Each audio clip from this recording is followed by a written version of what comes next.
Ok, bon, on va pouvoir démarrer. Merci pour votre attente. Voilà, encore une fois, désolé pour ceux qui sont debout. La salle est comble, donc le sujet intéresse particulièrement et ça nous fait plaisir. Donc, je vous remercie d'être tous présents pour cette nouvelle conférence sur le bien-être animal organisée par la coopération agricole. Alors, j'ai organisé cette conférence notamment avec mes collègues Gaël Dupas, Émilie Gure, Fabien Sevin pour la coopération agricole Auvergne-Rhône-Alpes et puis également mes collègues de la direction communication de la coopération agricole. Donc merci à eux. Petit point d'info, comme vous le voyez, nous sommes filmés par Sofiane qui est au bout de la salle, puisqu'il y aura un replay de la conférence. Donc pour tous ceux qui n'ont pas eu la chance d'être parmi nous aujourd'hui, vous pourrez leur faire passer le message. On aura la vidéo bientôt disponible sur notre site internet de la coopération agricole. Et puis nous sommes également sur le Facebook Live, pour ceux qui le souhaitent. Donc, ça c'était pour la partie technique. Je vais directement rentrer dans le cœur du sujet. Donc, la conférence d'aujourd'hui, nous avons décidé de l'axer sur les investissements dans le bien-être animal, coût versus bénéfice.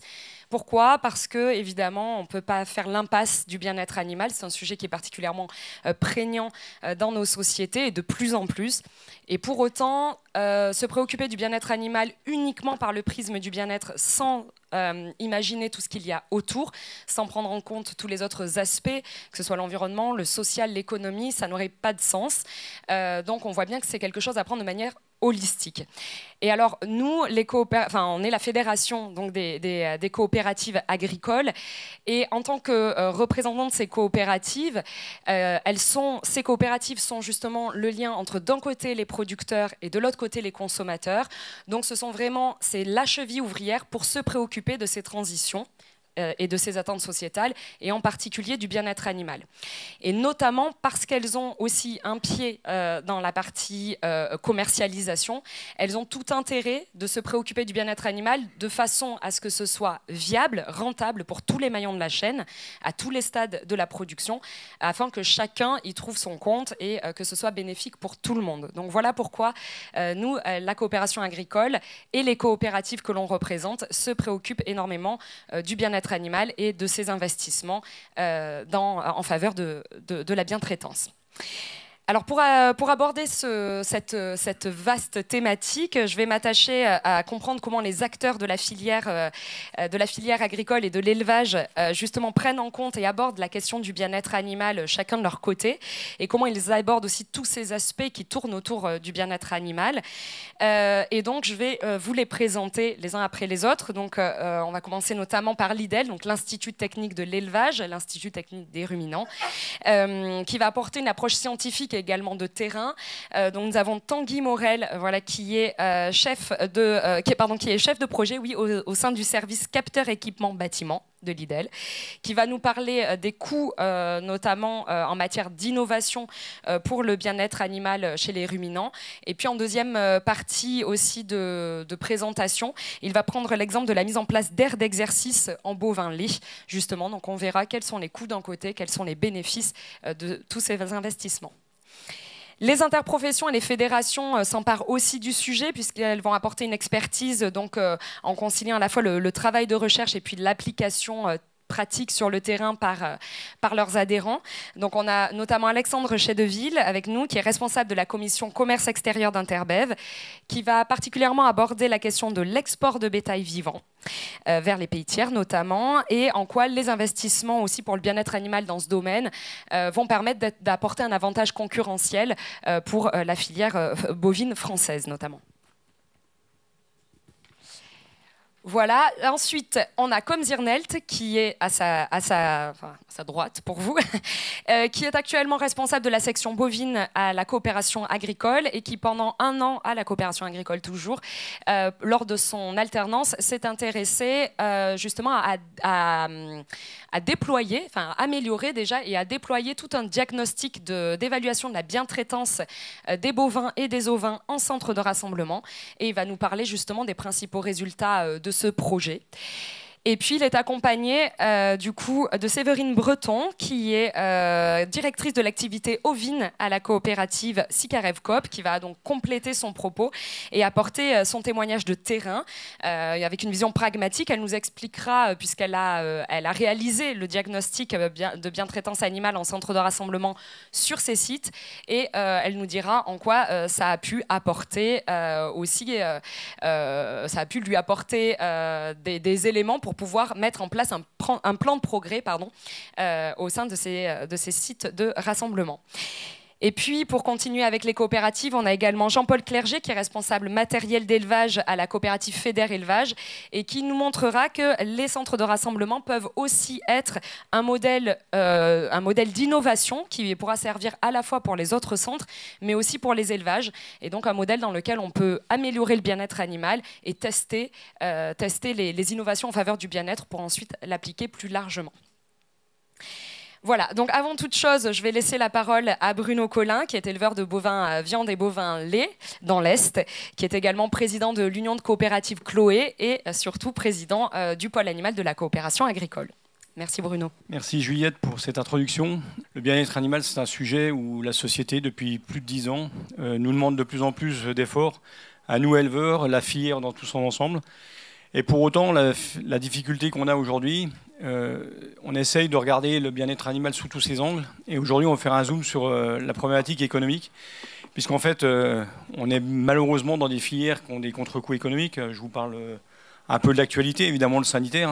Je veux dire, quand vous avez des inquiétudes, notamment sur des fièvres catarrhales ou des MHE et des éléments qui sont très perturbants pour les éleveurs et pour l'ensemble de la filière, les incidences sont fortes. Et pour autant, on nous demande toujours autant que possible de faire des efforts pour améliorer les conditions, évidemment, d'élevage de nos animaux. Alors le prisme de l'élevage, c'est vrai qu'il y a la partie pâture qui est importante, mais il y a aussi la partie bâtiment qu'on va aussi étudier, puisque grosso modo, nos élevages font 6 mois d'été de pâture. Et encore, quand je dis pâture d'été, l'année-ci, ça va parce que c'est humide, on a eu de l'air tout le temps, mais il y a des fois, il y a des pâtures où on est obligé d'alimenter les troupeaux en pâture et les abreuver. Donc ça fait partie aussi du bien-être animal, puisque un des points essentiels, c'est l'abreuvement. Et aujourd'hui, pour nous, il est important d'avoir une approche globale du système d'exploitation et d'inclure, et au regard des experts qui seront là aujourd'hui, d'inclure tout le problème économique et l'incidence économique que ça peut avoir, et de créer une double performance pour que derrière, quand on fait de l'économie, on fait aussi du bien-être et vice-versa. Donc évidemment, il faut trouver le juste milieu dans tous ces investissements-là et dans cette orientation. Et c'est bien pour ça qu'aujourd'hui, on a fait appel à des experts. Et je vois que finalement, avec une salve comble, ça va motiver nos experts à apporter des solutions, et chacun une brique de solutions pour trouver le meilleur d'entre nous et le meilleur de la capacité d'accompagner et d'élever nos animaux. Mais avant tout, je vous laisse aujourd'hui faire un petit anniversaire, souhaiter un anniversaire. Alors évidemment, ça fait 10 ans que la coopération agricole, dans les sommets, que ce soit le sommet de l'élevage ou le SPACE, dans les grandes manifestations qui tournent autour de l'élevage, ça fait 10 ans qu'on fait ce type de rencontre, et c'est notre 10e édition. Et pour ce faire, je remercie les équipes, que ce soit Juliette, Émilie, Gaëlle, qui ont impulsé cette dynamique-là depuis 10 ans, pour être à votre rencontre sur une thématique évidemment où le scientifique est important, de plus en plus de documentation et d'expertise et d'expérience. Et donc Juliette, je vais te laisser peut-être nous faire la présentation d'une petite rétrospective des 10 années que nous avons passées avec vous. Évidemment, le public bouge et évolue, mais pour ceux qui nous ont suivis, ça permettra de connaître un peu ce qu'on a fait pendant 10 ans. Merci Bruno. Alors en effet, Émilie a préparé une petite vidéo rétrospective sur ces 10 dernières années de conférences, à la fois au SPACE et au sommet de l'élevage, des conférences dédiées au bien-être animal.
Vous pouvez vous applaudir et applaudir tous ces intervenants qui nous ont éclairés pendant toutes ces années. Et on voit que finalement, le bien-être animal n'est pas un sujet en soi, puisqu'on a pu traiter de nombreux sujets au travers du bien-être animal, à la fois technique, économique, consommation, marché, éthique, communication. Enfin, c'est très, très varié. Donc, je pense qu'on aura encore pas mal de sujets à traiter pour les prochaines années. Je nous le souhaite. Donc je vais commencer du coup cette conférence et cette table ronde autour des investissements en matière de bien-être animal, coût versus bénéfice. Et je vais commencer par Tanguy Morel, donc de l'Institut de l'élevage. Vous avez une vingtaine d'années d'expérience donc dans le conseil en aménagement de bâtiments. Et j'aimerais que vous me disiez un petit peu quelles sont les principales évolutions récentes que vous avez pu observer pour répondre aux attentes sociétales. Alors on aborde la question du bien-être, mais on peut englober dedans le changement climatique, par exemple, puisque en plus, ça a aussi une incidence sur le bien-être animal. Donc, est-ce que vous avez des fourchettes aussi de coûts de ce que ça représente, et peut-être nous citer quelques conséquences aussi, quelques bénéfices que ça peut induire, notamment pour les éleveurs, même si c'est peut-être plus difficile de chiffrer ces bénéfices par rapport aux coûts induits.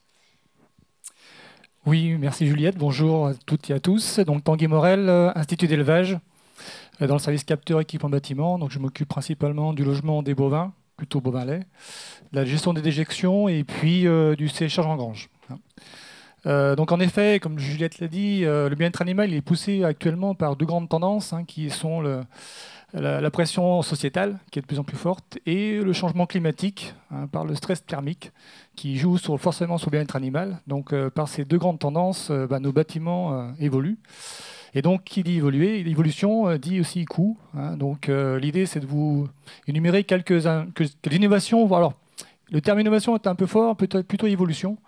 L'évolution de bâtiments pour s'adapter à la demande et puis au changement climatique. Donc on a un petit diaporama, oui, pour synthétiser les aménagements qu'on rencontre aujourd'hui. C'est plus facile de l'exposer avec quelques chiffres que vous en parlez. Voilà. Et donc, dans un premier temps, donc la pression sociétale fait qu'on nous demande d'avoir des bâtiments plus spacieux, pour plus de confort pour les animaux. Alors ça passe par quoi? Ça va passer par une surface de couchage supplémentaire. Aujourd'hui, alors je vais prendre l'exemple plutôt vache laitière dans ce cas d'aujourd'hui.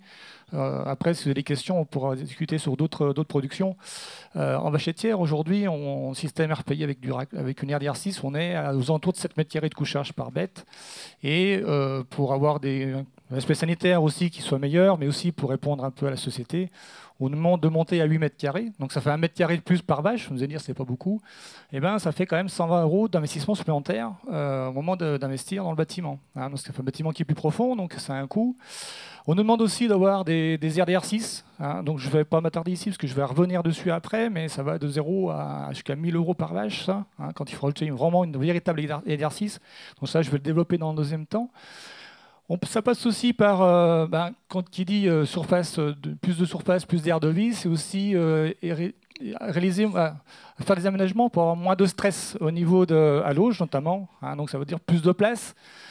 Qui dit plus de place, on était sur on va dire 65 cm pour un animal adulte. Si on augmente, on passe à 75 cm pour laisser un peu plus de place, avoir moins de stress, qu'il est dominé et un meilleur accès à l'auge. Eh bien, c'est un coût aussi. 10 cm de plus à l'auge, c'est 200 € d'investissement par vache en plus. Donc, ce n'est pas négligeable. Quand on multiplie par nombre de vaches, par 100 vaches, ça fait un chiffre. Là aussi, il y a eu une grosse amélioration. Par contre, c'est sur le système de logement en logette, où c'est vrai qu'il y a une quinzaine d'années, l'aménagement en logette, l'idée c'était plutôt de mettre le plus de vaches possible au mètre carré, parce qu'on se souciait peut-être pas trop du bien-être animal, et la vache s'adaptait à ce qu'on lui mettait dans le terme de logement. Par contre, là, il y a une grosse évolution, une grosse prise en compte de l'animal, et notamment du mouvement de l'animal dans la logette, ce qui n'a pas été pris en compte il y a 15 ans de là. Donc ça, c'est une prise en compte qui était nécessaire. Il y a des fois, on se dit, le bien-être animal, c'est trop. Là, c'était plus que nécessaire pour que l'animal soit bien. Et notamment, là, vous avez une plaquette que vous pouvez trouver sur le TNIEL Info. Si vous tapez sur Google TNIEL Info, bâtiment d'élevage, vous trouvez cette plaquette qui reprend toutes les nouvelles dimensions en termes de logette pour les animaux, pour les vaches laitières et génisses. Et pour prendre un exemple, aujourd'hui, autrefois, il y a 15 ans de là, une logette devant un mur faisait 2,50 m. La vache, elle s'adaptait, on disait, elle se case en 2,50 m, on est bon. Sauf qu'elle s'adaptait, elle se contentionnait pour arriver à se coucher et à se lever. Et on s'étonnait après qu'on avait des blessures. Aujourd'hui, devant un mur, on est à 3 mètres. Pour en fait que le mouvement de l'animal soit meilleur, que le monde balancier qu'on trouve dans le pré, qu'on le retrouve dans une logette, pour que l'animal se balance correctement dans le mouvement de coucher et lever. Et donc, qui dit un meilleur mouvement, qui dit aussi un meilleur confort d'animal dans la logette, et aussi moins de blessures, parce que l'animal n'aura pas à se contorsionner pour se coucher, pour se lever dans une logette. Donc ça, c'est peut-être la plus grosse évolution qu'on peut trouver dans nos bâtiments d'élevage en bovin-lait. Ça va être le dimensionnement des logettes, où on va mettre plus de profondeur, pas forcément plus de largeur. Aujourd'hui, on est sur 1,20 m, 1,25 m, mais plus de profondeur pour donner plus de dégagement pour le mouvement de l'animal. Et donc, moins de blessures. Autre aménagement aussi, donc ça c'était plutôt des aménagements, auparavant c'était plutôt de la conception de bâtiments qui correspondait à une demande sociétale et aussi un besoin d'évoluer dans le bien-être animal. L'autre aspect, ça va être le changement climatique et notamment la lutte contre le stress thermique. Et ça, c'est un gros, aujourd'hui, c'est vraiment d'actualité. Alors l'année n'est peut-être pas forcément la plus représentative cette année, mais on rencontre quand même de plus en plus des fortes chaleurs l'été. Et une vache, il faut savoir qu'une vache laitière, son confort thermique, c'est moins 10, plus 20 degrés. Alors des moins 10, on en a peu. Alors en montagne, on peut l'avoir, mais on a quand même peu. Par contre, des plus 20 degrés, on en rencontre de plus en plus souvent, et deux fois de plus de 35 degrés, on en rencontre de plus en plus. Donc on va plus lutter aujourd'hui contre ces grandes chaleurs que le froid dans les bâtiments. Donc l'idée, c'est comment lutter contre ces chaleurs. Ça va être de réaliser des débords de toit dans les bâtiments pour éviter que le rayonnement du soleil vienne taper dans le couchage, pour qu'on ait un couchage à l'ombre, pour protéger nos animaux. Donc quand on met un débord de toit, forcément, c'est un coût supplémentaire au bâtiment. On va être aux alentours de 130 € par vache d'investissement supplémentaire pour un auvent qui va faire 2,50 m, un débord de toit de 2,50 m. 2,50 m, c'est pas énorme, mais ça protège de l'axe du rayon du soleil. Vous voyez sur le schéma. C'est l'idée aussi pour lutter contre les stress thermiques, ça va être d'ouvrir les bâtiments. Plus ouvrir les bâtiments. Donc ça veut dire créer des ouvertures modulables par rapport à ce qu'on faisait classiquement, un mur et un bardage ajouré. Aujourd'hui, ce qu'on conseille, ça va être plutôt des ouvertures modulables, des filets brise-vent, des systèmes de bardage en guillotine, pour rentrer plus d'air l'été et créer, alors, le courant d'air, c'est un grand mot, plus de flux d'air, plus de mouvement d'air dans le bâtiment pour donner une sensation de fraîcheur à l'animal, naturellement. Et donc, forcément, par rapport à un bardage fixe, des ouvertures modulables, c'est un surcoût aussi. Donc, on l'évalue aux alentours de 60 € par vache. En plus, un filet brise-vent, ça usera plus vite qu'un bardage fixe, donc c'est 60 € tous les 10-15 ans, il va falloir les remettre. Mais c'est pour le bien-être de l'animal et pour lutter contre le stress thermique. Il y a même des bâtiments, aujourd'hui, on ne ferme plus le bâtiment, on ne met plus de bardage du tout, et on met 4 faces ouvertes. Moi j'ai un bâtiment dans le département de l'Ain qui a les 4 faces ouvertes avec un système robot de traite à 500 mètres d'altitude, et ça marche très très bien, parce qu'on a fait beaucoup de bâtiments pour que l'éleveur soit bien. Mais en fait, la vache, c'est souvent des bâtiments qui ventilaient plus ou moins bien, et en plus qui étaient très chauds, même l'hiver, où les vaches n'étaient pas si bien que ça. L'éleveur était bien, lui, il n'avait pas besoin de gants et de bonnets. Aujourd'hui, on conçoit un bâtiment d'élevage pour que les animaux soient bien, et l'éleveur, lui, il s'adaptera. Il mettra un bonnet ou des gants en période de fort froid. Mais voilà, il faut bien penser qu'on fait un bâtiment pour les vaches, et pas forcément pour l'éleveur aussi, en termes de conditions de travail, mais avant tout, c'est que les vaches soient bien.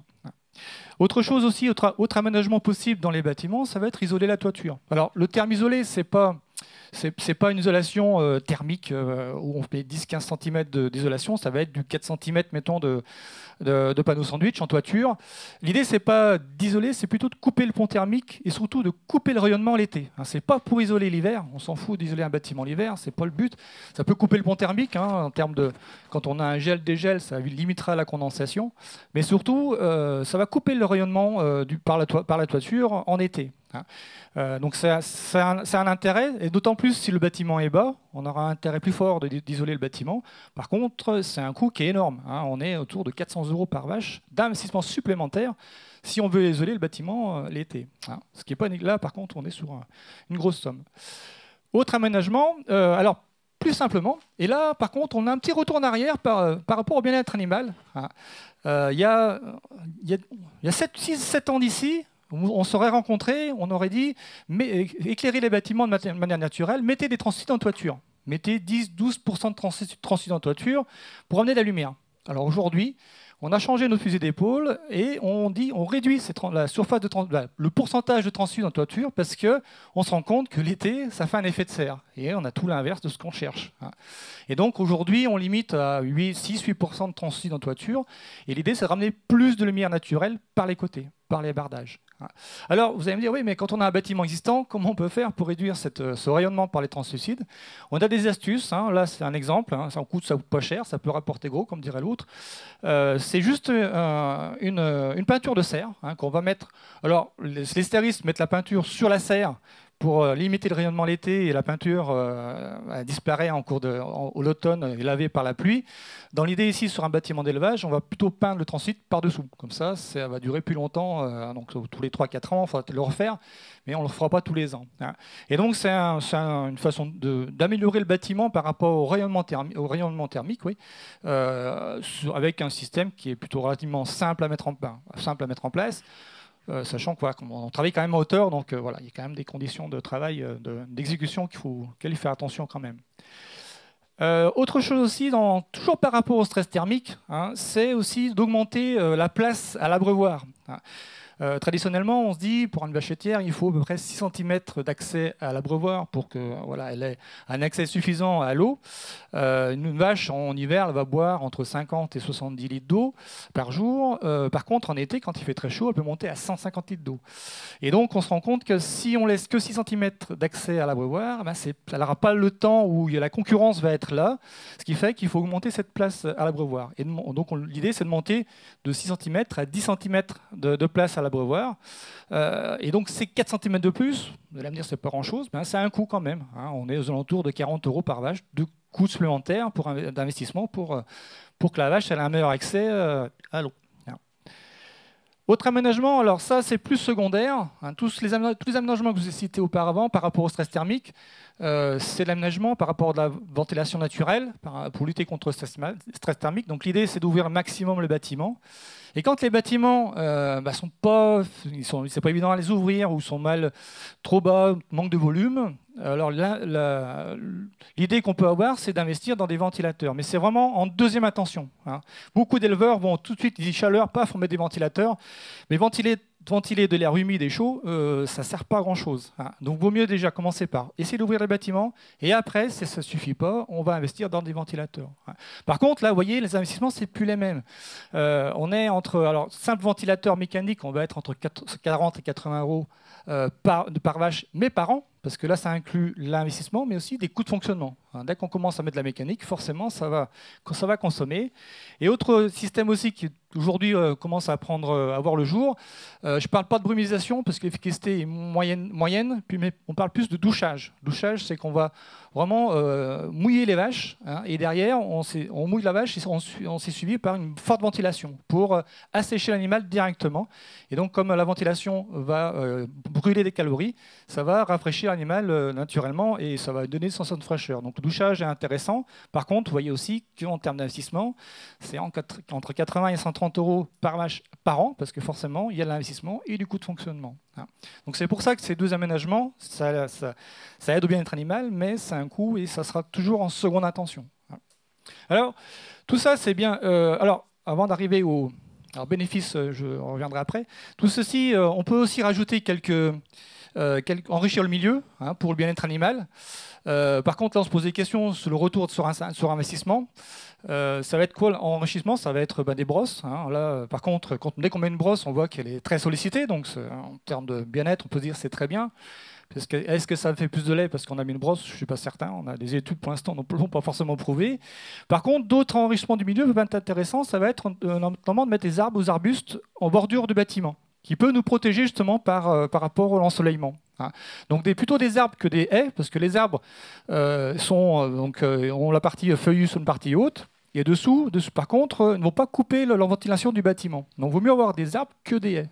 Les haies vont être trop basses et vont couper la ventilation, et pas forcément faire de l'ombre en plus. Alors, on voit dans les bâtiments que les arbres, ça peut protéger le bâtiment, mais aussi dans les prés. Hein. Là, il y a un exemple flagrant où les vaches cherchent l'ombre l'été. Hein. Donc, au lieu d'arracher toutes nos haies, l'idée, c'est d'en replanter aussi. Alors, on n'est pas dans le bâtiment, mais plutôt dehors. Donc ça, c'était tout ce qui est... On a rapidement parcouru la partie investissement. Quels en sont les bénéfices? Alors, le terme bénéfice m'embête un peu, parce qu'on ne va pas forcément gagner de l'argent en investissement sur les aménagements qu'on a pu voir, mais plutôt on va limiter quelques pertes. On va plus parler comme ça. Hein. La première perte qu'on a, et là par contre qui est quantifiable et chiffrable par rapport à la chaleur, ça va être les pertes de production quand en période très chaude. Hein, tous vous éleveurs que vous êtes, vous le constatez forcément, hein, dès qu'on dépasse les 30 degrés, paf, la production baisse. Hein. Il y a une étude qui avait été faite par la FIDOC qui évaluait une perte de 1,42 € par vache par jour de stress thermique. Hein. Alors, 1 €, ça ne sent pas beaucoup, mais ça, c'est par jour et par vache. Donc, si multiplié par les nombres de jours de stress, mettons un mois par nombre de vaches, ça fait une somme à la fin, hein, quand même. Donc ça, c'est... Voilà, l'idée, c'est ces aménagements qu'on a vus avant, ça peut permettre de limiter cette perte. Autre perte ou autre problème qu'on peut minimiser grâce à ces aménagements de bien-être animal, ça va être aussi une baisse des problèmes sanitaires, hein, à la fois des mammites. Hein, les mammites, c'est quand même le premier problème dans les bâtiments d'élevage laitier. Hein, et le coût de mammites, voilà, vous l'avez affiché, hein, 250 € par vache. Et les boiteries, qui est aussi le deuxième problème dans les bâtiments, au niveau sanitaire. Et une boiterie, ça coûte aussi. Hein. Donc tout ça, grâce à une amélioration des aménagements qu'on peut apporter dans le bâtiment, on peut limiter, voire... réduire, on va dire réduire, mais pas supprimer, parce que bon, on travaille du bien-être. Hein. Tout ça, c'est donc plutôt quantitatif. Hein. On peut se rendre compte du gain qu'on peut avoir avec ces aménagements. Et après, on a des bénéfices non quantifiables, plutôt qualitatifs. Hein. Le fait de donner plus de surface à un animal, on va diminuer le stress. Hein. Donc tout ça, alors c'est difficilement évaluable. On va pouvoir le voir un petit peu sur la production laitière, par exemple. Une vache qui est moins stressée, on peut produire un peu plus, mais ça ne sera pas flagrant. Hein. Et aussi, c'est toujours pareil, c'est surtout par rapport au stress qu'on va jouer, et le fait aussi de diminuer cette hiérarchie dans le troupeau, en donnant plus de place dans les aires de vie, forcément l'effet dominance-dominée sera moins important. Hein. Et donc, voilà, une vache qui sera moins stressée, surtout pour les primipares qui rentrent dans un troupeau, ou des vaches à problème, si elles ont plus de place, on pourra aussi mieux résoudre le problème sur l'animal concerné. Voilà ce qu'on peut dire très rapidement sur les aménagements possibles, sur les évolutions des bâtiments qu'on peut réaliser aujourd'hui pour répondre au bien-être animal par rapport à une pression sociétale et aussi par rapport à l'évolution du changement climatique. Merci Tanguy. Est-ce qu'on peut avoir aussi des exemples qualitatifs d'impact ou de bénéfices sur la qualité au travail, par exemple? Oui, c'est vrai que j'ai gommé un peu cette partie-là. Je parlais plus bien-être animal. Mais bien sûr, il y a le bien-être de l'éleveur. Hein. Et le fait d'avoir, par exemple, plus de surface de couchage par animal, forcément, on aura des animaux plus propres. Donc forcément, derrière, moins de problèmes sanitaires, donc moins de stress pour l'éleveur aussi. Et aussi, peut-être un peu moins de paille à passer aussi dans le couchage. Donc on va gagner un peu de temps aussi dans le paillage. C'est pareil sur les aires de vie. Plus la vache aura une aire d'exercice importante, moins les vaches sont stressées, donc ça sera plus facilement aussi. L'éleveur pourra aller chercher une vache plus facilement au bout du bâtiment pour la ramener vers un robot de traite ou vers la salle de traite. En revanche, il peut y avoir aussi des petits bémols. Hein. Le fait d'avoir plus d'air d'exercice, on en parlera un peu après, c'est plus de surface aussi à gérer, à nettoyer. Hein. Donc voilà, on n'est pas gagnant à 100%. Ok, merci beaucoup Tanguy Morel. Alors justement, après être passé à l'élevage, je vais m'attarder sur la partie centre de rassemblement avec Jean-Paul Clerget. Donc vous êtes responsable matériel d'élevage pour la coopérative Fédère Élevage. Vous aussi, vous avez pas mal d'expérience dans le domaine et du coup, vous allez pouvoir nous parler des innovations que vous avez pu mettre en place, alors en particulier dans les bâtiments de centre de rassemblement, à la fois bovins et ovins.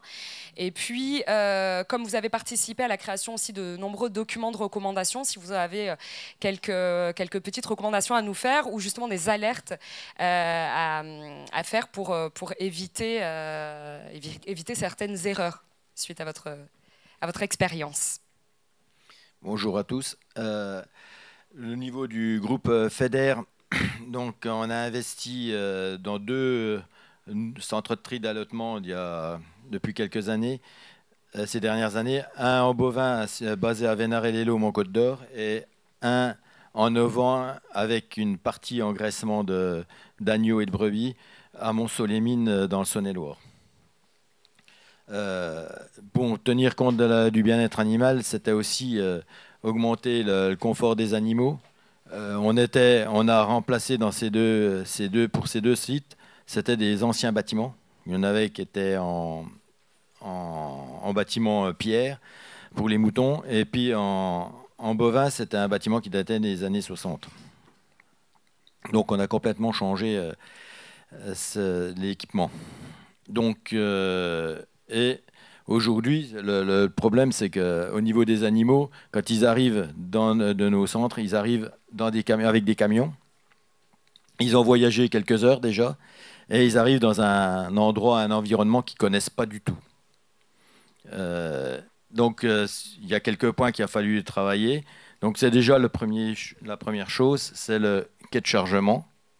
Bon, les quais de chargement, c'est surtout une chose, c'est qu'on a réduit la hauteur, vu que les camions maintenant sont réglables en hauteur avec les suspensions. On a rallongé aussi les animaux, le couloir, de façon à que ça diminue la pente. Bon, au niveau des quais de chargement, c'est surtout une chose, c'est qu'au niveau des... ce qu'il faut, c'est qu'on ait une longueur assez importante avec peu de pente, parce que les animaux, ils appréhendent les descentes. Hein. Ça, c'est déjà le premier point. Nous, aujourd'hui, on commercialise principalement des bovins, des ovins qui sont issus du troupeau allaitant, donc qui savent marcher dans l'herbe, dans la terre, sur une stabulation paillée, mais pas sur le béton. Et nos centres de tri, on est contraint de les laver avec du béton qui est souvent humide. Et là, ça fait des créations de biofilms qui ont une certaine odeur, qui glissent. Donc, on est obligé d'avoir des paliers à ce problème. C'est de faire des crans sur le sol lorsqu'on fait les dalles. Parce que quand on rainure aujourd'hui avec du matériel, c'est trop régulier et en fait, les onglons, ils ne portent pas assez. On met aujourd'hui de la sure dans les produits sur le sol, de façon que ça évite de glisser, et ça a l'avantage aussi, c'est d'assécher un petit peu l'humidité. Et ça, c'est quand même assez important. Et puis, au niveau de la sécurité du personnel, parce que quand on a un sol qui est glissant, les vaches, elles ont quand même 4 pattes. Et l'homme, il en a toujours 2, donc il adhère moins. Donc, c'est surtout un problème de sécurité. Faut savoir que sur ces sols bétonnés, les troupeaux laitiers sont moins stressés parce qu'ils sont habitués à marcher sur du béton avec les caillebotis et puis les airs raclés. Au niveau pour améliorer le bien-être, on avait dit aussi tout ce qui est circulation.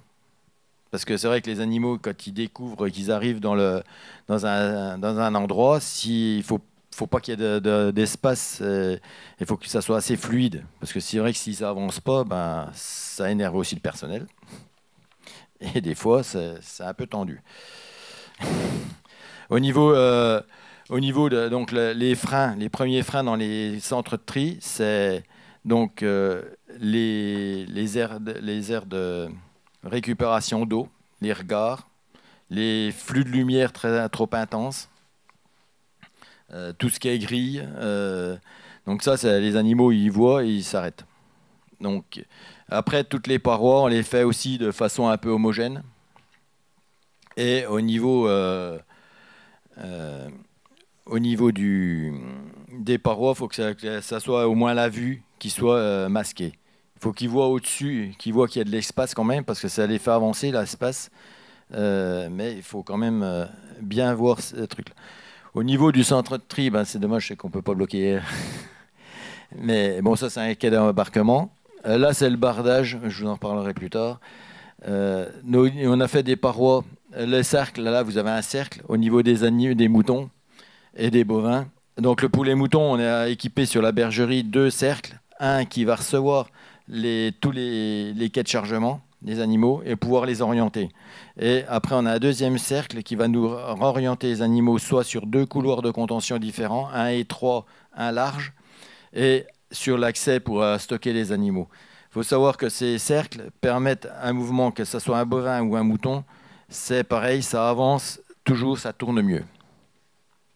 Donc, et le cercle en bovin, il est surtout une chose, c'est que c'est pour la sécurité. On pousse, le personnel pousse les barrières et ça les oriente. Alors, il y a des jours, ça tourne mieux d'un côté que de l'autre. Ça, il faut le voir. Ben, c'est surtout un aspect souvent de lumière qui pose problème. Au niveau de les moutons, là, vous avez vu, on a des barrières avec des parois en bois. Donc, c'est du contreplaqué marine traité avec un film plastique. C'est un produit qui sert dans le bâtiment pour les coffrages du bâtiment. Et l'avantage, c'est qu'il est très solide et résistant mécaniquement. Mais son autre avantage aussi, c'est que ça atténue le bruit. Et ça, le bruit, c'est une source de stress pour tous les animaux. Et pour le personnel aussi, parce qu'à la fin de la journée, des fois, ça... Et c'est surtout au niveau des variations de température. Et dans le mouton, comme ils trient toujours, ils sont toujours au milieu des moutons et ils poussent les barrières avec soit les genoux, ils sont en contact toujours avec les parois. C'est qu'en bois, avec l'été, en fonction de l'été, l'été c'est très chaud et c'est moins chaud que de la ferraille. Et l'hiver, c'est l'inverse. Donc ça, c'est quand même un point qui est assez intéressant. Donc sur le centre de tri de Venarello, vous verrez un cercle métallique qui est tout galvanisé là. Ça, c'est l'administration qui nous avait obligé d'imposer les parois métalliques pleines parce qu'ils ne voulaient pas de bois à cause du problème sanitaire. Et ça, le truc, c'est que les animaux, avec les galvanisations, c'est beau, mais ça brille. Et l'adaptation les animaux ont une vue s'adapte moins bien que celle de l'homme. Et ça peut des fois créer des freins, voire des retournements d'animaux, qui chargent aussi. Donc ça, c'est surtout le gros truc, c'est que quand on a un paquet de broutards qui gueule au sevrage, la résonance, elle est amplifiée et ça fait caisse de résonance pour tout le quartier. Bon, ces barrières, on les a surtout limitées, nous, dans les centres, du côté des couloirs, circulation et quai d'embarquement.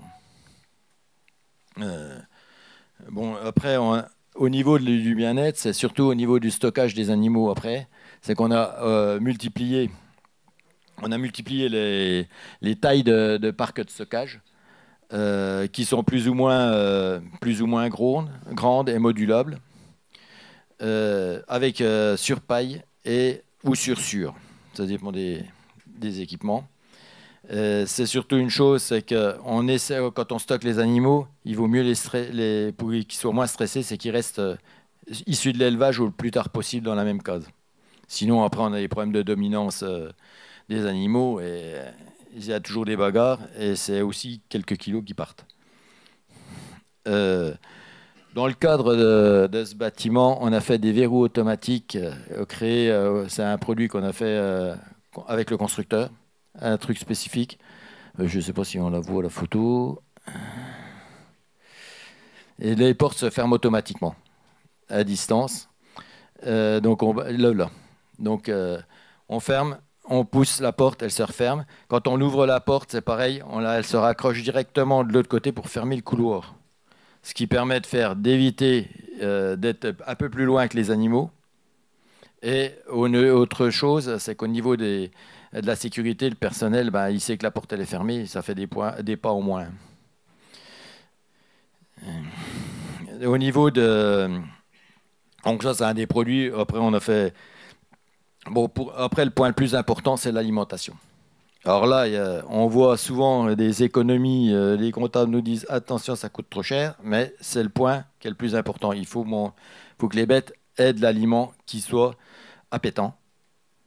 Et tous, ils viennent d'élevages d'origine différentes. Ils ne sont pas habitués ils n'ont pas les mêmes goûts non plus. Donc, ils ne mangent pas forcément les mêmes aliments. Donc, il faut qu'on ait un aliment très appétant, et c'est souvent les plus chers.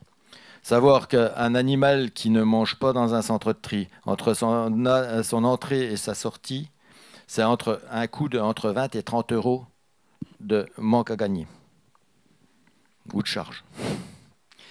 Donc ça, c'est seulement lié à la perte de poids. Donc c'est quand même important. Sur un bovin, hein, pas un mouton. Parce que...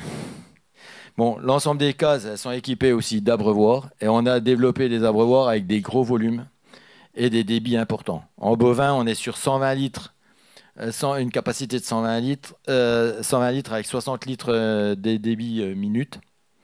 Et pour les moutons, 8 litres avec un débit de 15 litres minutes. Ça, c'est important parce que les animaux, ils arrivent du camion, bah, ils jettent sur l'abreuvoir. Et de toute façon, les animaux cherchent toujours le point à l'abreuvoir, bouffer, c'est le point important. La propreté des abreuvoirs, bah, ils sont vérifiés assez régulièrement dans la journée.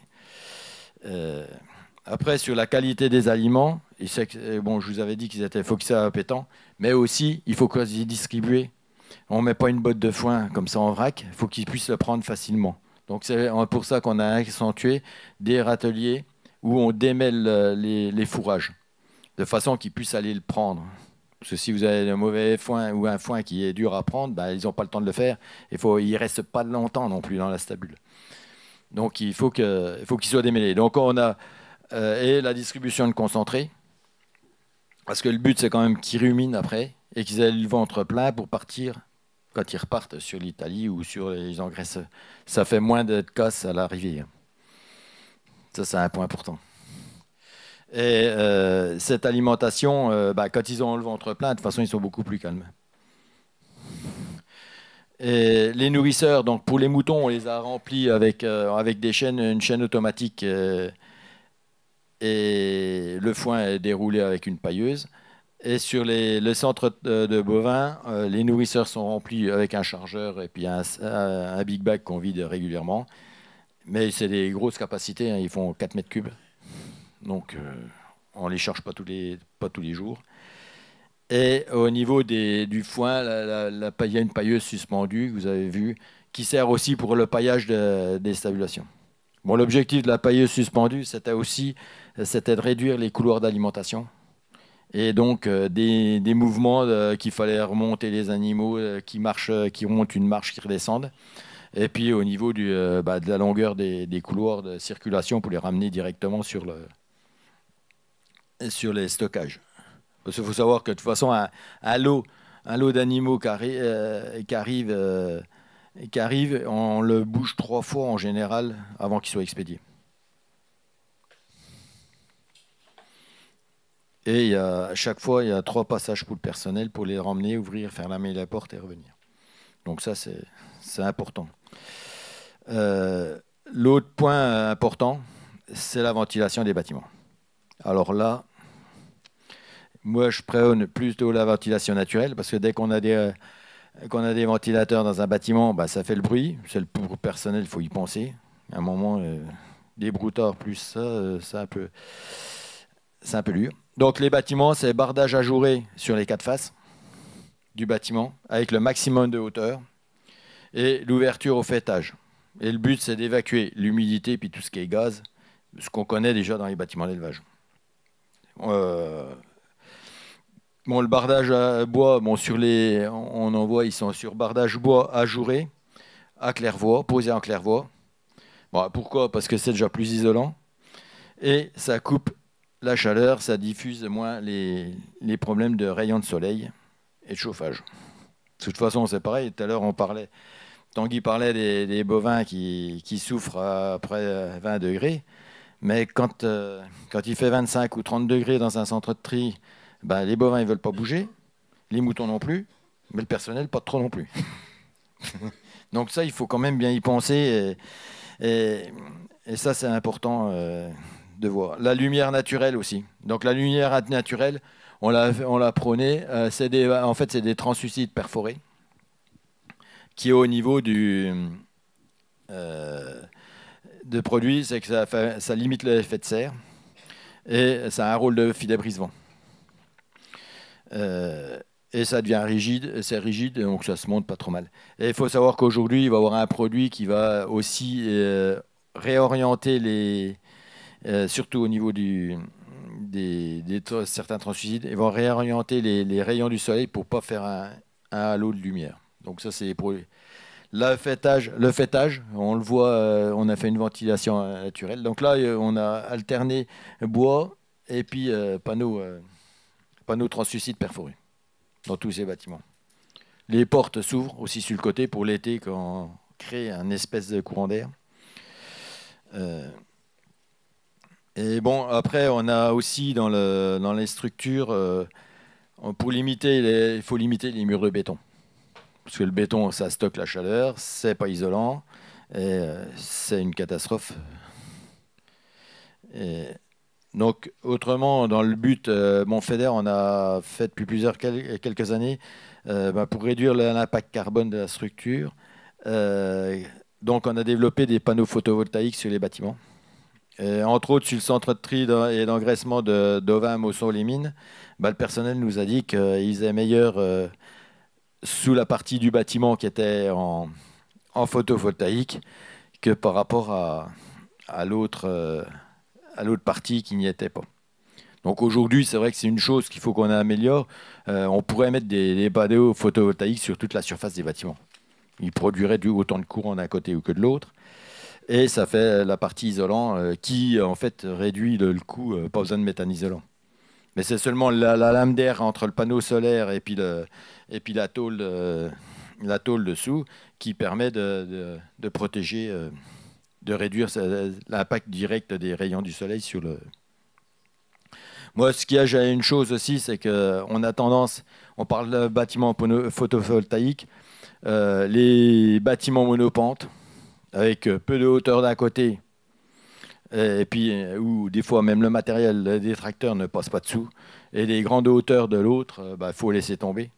Il faut surtout pas faire pour mettre de l'élevage dessous. On fait ce qu'on veut avec, mais parce qu'on a les phénomènes de concentration d'animaux avec peu de volume d'un côté, et puis après un gros volume d'autre, c'est pas régulier par rapport à la ventilation naturelle. Aujourd'hui, dans tous les projets qu'on a faits au niveau de cette structure, de nos structures, c'est que ce que je conseillais aux éleveurs, je l'ai fait aussi dans les centres de tri. Quand on a fait les projets de centres de tri, parce que il faut le faire carrément, parce que si on dit quelque chose et puis on le fait par ailleurs. Donc on a même essayé tester des produits qu'il faut qu'on diffuse au niveau des éleveurs. Et ça, c'est depuis plusieurs décennies. J'ai constaté aussi une chose au niveau des bovins issus d'élevage qui sont équipés de bétaillères et de couloirs de contention, ils s'adaptent mieux dans nos centres de tri. Donc ils sont déjà moins stressés parce qu'ils sont habitués à circuler entre des barrières, entre des bâtiments et dans le matériel. Et puis au niveau de la construction des équipements de contention, il faudrait qu'on en développe sur l'élevage, parce que c'est le gros souci, c'est qu'en élevage, il n'y en a pas beaucoup de fait. Il y a un gros chantier à faire. Et ça favorisera le dressage des animaux et puis aussi indirectement le confort, aussi bien pour l'éleveur que pour nous. Voilà. Ok, merci beaucoup. Est-ce que vous pouvez, Jean-Paul, nous très rapidement chiffrer, alors peut-être sans les panneaux photovoltaïques, mais à peu près combien tous ces investissements représentent pour un centre? Pour un centre comme Vénarel et l'Aume en bovin, ça a coûté 1 million d'euros. Et puis après, autour de 600 000, je crois, je ne sais plus, en ovin, comme ça. Ok. Donc c'est quand même des investissements très lourds. Hein. On n'en fait pas tous les ans. J'imagine. Il faut savoir qu'en ovin, on en avait fait avant, en 98, sur Vénarel. D'accord, oui. Donc, merci Jean-Paul. Alors là, on est passé de l'élevage au centre de rassemblement. Maintenant, on va voyager avec Alexandre Chedeville, qui est du coup responsable de la commission commerce extérieur d'Interbev et qui a longuement étudié les exportations de bovins et d'ovins de la France vers ses pays voisins, mais aussi vers les pays tiers, et qui va nous dire un petit peu, qui va nous chiffrer ce commerce, son importance, et peut-être nous dire en quoi c'est indispensable ce commerce, cette exportation d'animaux vivants depuis la France vers les pays tiers notamment. Merci Juliette. Tout d'abord, je tiens à vous remercier pour l'invitation et pour cette opportunité de pouvoir présenter cette étude qui est une étude réalisée par l'IDEL financée par Interbev et qui parle des effets possibles de l'arrêt de l'export d'animaux vifs vers les pays tiers. Donc je suis du coup responsable de la commission export à Interbev. Je présente peut-être un peu Interbev, c'est l'interprofession bétail et viande française, et on regroupe l'ensemble de la filière, des éleveurs jusqu'aux distributeurs. On représente environ 500 000 emplois, dont la fédération, la coopération agricole. Donc, pour commencer, j'ai une petite diapo, j'essaie de faire ça dans le temps imparti. Pour rappeler un petit peu le contexte de cette étude, il se trouve que la France reste le premier exportateur européen d'animaux vivants, l'un des premiers à l'échelle mondiale. On exporte 1,5 million d'animaux vivants chaque année, majoritairement sur le marché européen, à hauteur de 1,4 million, et on estime qu'il y a 100 000 animaux qui partent vers les pays tiers chaque année. Et on y reviendra tout à l'heure, je vous expliquerai un petit peu mieux vers quelle destination. Le chiffre d'affaires que ça représente sur les pays tiers, c'est environ 150 millions d'euros. L'Europe en elle-même représente un export d'environ 900 000 animaux, 650 000 bovins d'engraissement, 250 000 bovins reproducteurs pour 1,2 milliard d'euros de chiffre d'affaires. Donc c'est quand même pas une paille, hein, ça représente quand même un sacré chiffre d'affaires. Donc cette étude, si elle a été initiée, elle a été une première fois éditée en 2021 dans un contexte de révision du règlement bien-être à l'échelle européenne. Et dans le cadre également et elle a été mise à jour cette année pour justement répondre aux dernières actualités en la matière.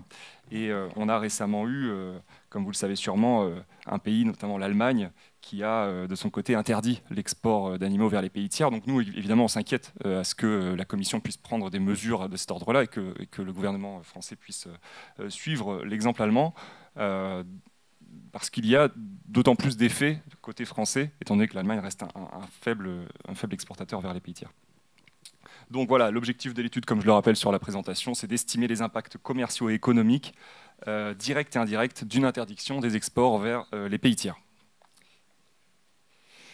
Donc, sur les 900 000 animaux qui sont exportés vers les pays tiers, les animaux européens, je le rappelle, on a estimé que cela représenterait 290 000 tonnes de viande qui se retrouveraient de facto sur le marché européen. Donc sur ces 290 000 tonnes, on aurait 225 000 qui seraient plutôt des mâles et le reste des vaches, 65 000 tonnes. Sur la part de ces volumes qui pourraient éventuellement être exportés vers les pays tiers. Donc on se dit, bon, on arrête d'exporter des animaux vivants vers les pays tiers, ils vont acheter notre viande. Bon, c'est peut-être pas aussi simple. Et ça, je vous l'expliquerai tout à l'heure, mais effectivement, les pays qui importent aujourd'hui nos animaux, ils pourraient se tourner vers d'autres fournisseurs. Et on a des concurrents qui sont très voraces à l'échelle mondiale. On a des bovins vivants qui viennent du Brésil, du Uruguay, de tous les pays du Mercosur, Amérique du Sud. Bon, on n'écarte pas l'hypothèse d'une importation de viande bovine européenne. Et puis, bien sûr, il y a la viande bovine qui vient d'autres origines, qui n'est absolument pas à écarter. Et bien sûr, on pourrait se dire, bon, si on arrête d'exporter vers ces pays qui sont sur le pourtour méditerranéen, on pourrait dire, cette viande européenne, on pourrait l'exporter ailleurs. Donc on va étudier justement sur quel marché on pourrait éventuellement la réexporter. Donc là, vous avez sur cette diapositive une carte de tous les pays du pourtour méditerranéen qui importent des animaux vivants, certains européens, certains issus d'autres origines. Et on voit, alors les animaux européens, ils sont représentés par les couleurs bleues. Le bleu foncé reste la France, donc on fournit majoritairement l'Algérie. L'Algérie, pour rappel, en 2022, c'était 100 000 animaux pour les animaux français. Donc voilà, quand on a des fermetures, ça peut avoir quelques impacts. Et puis, bon, on a d'autres pays comme le Maroc, la Libye, la Tunisie, qui importent des animaux européens dans la globalité. Par contre, on voit à l'est de ces pays, d'autres pays qui importent des animaux qui sont issus d'autres origines. Et on parle notamment du Brésil et d'Amérique du Sud. Donc voilà, notre marché reste quand même assez localisé. Cette diapositive rappelle un élément important, celle du pouvoir d'achat. On a tout à droite le pouvoir d'achat français, à hauteur de 40 000 en termes de PIB par habitant. Et on voit les pouvoirs d'achat des pays qui nous importent aujourd'hui nos animaux. Et bon, on voit qu'il y a quand même une certaine différence de pouvoir d'achat. Et c'est un argument assez important dans la suite du raisonnement que je vais vous présenter. Parce que là, vous avez la carte des importations de viande. Et là, on voit que l'Europe est beaucoup moins présente. Sur la viande, les pays du pourtour méditerranéen importent beaucoup d'autres origines. On retrouve les pays d'Amérique du Sud, avec le Brésil en première position, mais on a aussi, bien entendu, tout ce qui est orange, c'est l'Inde. Donc, de la viande qui est connue pour être la moins chère du monde. Donc, l'Égypte, avec le grand camembert, est un des principaux importateurs de viande indienne sur cette région. Donc, ça écarte un petit peu notre hypothèse de remplacer les animaux vivants par de la viande sur ces marchés-là.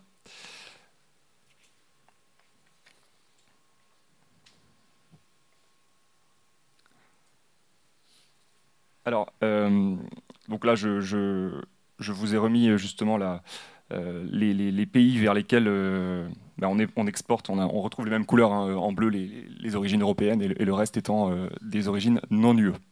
Bon, je passe vite fait sur cette diapo. Alors cette diapositive là que je vous présente, elle est importante car elle illustre justement l'intérêt pour les pays du pourtour méditerranéen à importer des animaux vivants. Donc chaque point est important. La première, c'est la présence du 5e quartier qui est valorisable par ces pays-là, économiquement. Les problématiques relatives à la chaîne du froid. Les infrastructures ne sont pas les mêmes en Europe et dans les pays du Maghreb.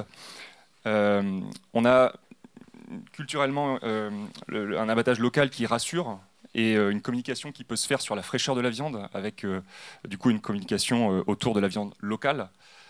Et puis évidemment, lorsqu'on exporte des broutards, on exporte une viande, des animaux qui sont engraissés, qui créent de l'emploi. Donc pour eux, c'est aussi une manne économique et une main-d'œuvre qui travaille autour de ce milieu, qu'il n'y aurait plus autour de la viande. Et puis, pour illustrer, je parlais d'Algérie tout à l'heure avec 100 000 animaux. Bon, sur les 100 000, il y en a 30 000 qui sont quand même des génisses laitières. Je parle de 2022, je ne parle pas des derniers temps. Et donc 30 000 génisses laitières, c'est évidemment important pour éviter de dépendre de l'importation de produits laitiers. Donc c'est stratégique pour ces pays-là sur le plan de la souveraineté.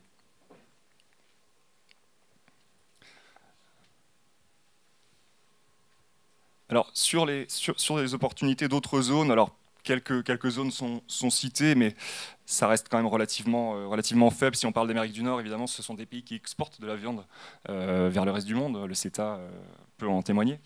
Donc on a peut-être des opportunités sur l'Asie pour réexporter cette viande qui resterait sur le marché européen. Ça reste des marchés très compliqués, politiquement et sanitairement. Et puis, bon, peut-être un petit peu sur le Royaume-Uni, mais globalement, on ne remplace pas. Sur le volume complet de viande qui resterait sur le marché européen, on a du mal à remplacer. D'ailleurs, je vous l'illustre avec ce tableau-là qui fait une petite soustraction. Sur les 290 000 tonnes qui nous restent sur le marché, si on enlève éventuellement un remplacement des 55 000 tonnes qu'on réussirait à exporter sur le marché du Maghreb, 5 000 qu'on pourrait envoyer dans une éventualité vers la Chine, 20 000 sur le reste de l'Asie, il nous reste 210 000 tonnes, ce qui fait 3,1%. 3,1% de viande en plus sur le marché européen. Ça paraît peu, mais c'est énorme en termes de pression que ça peut mettre sur les cours des animaux, enfin des cours de l'ensemble des bovins français et européens. Donc voilà, c'est un petit calcul fait un petit peu sur un coin de table, mais ça illustre quand même l'importance que cela revêt, cette viande, si elle restait sur le marché européen. Alors maintenant, je vais vous parler un petit peu de compétitivité entre viande européenne et pays tiers. On parlait tout à l'heure de l'Inde ou du Brésil.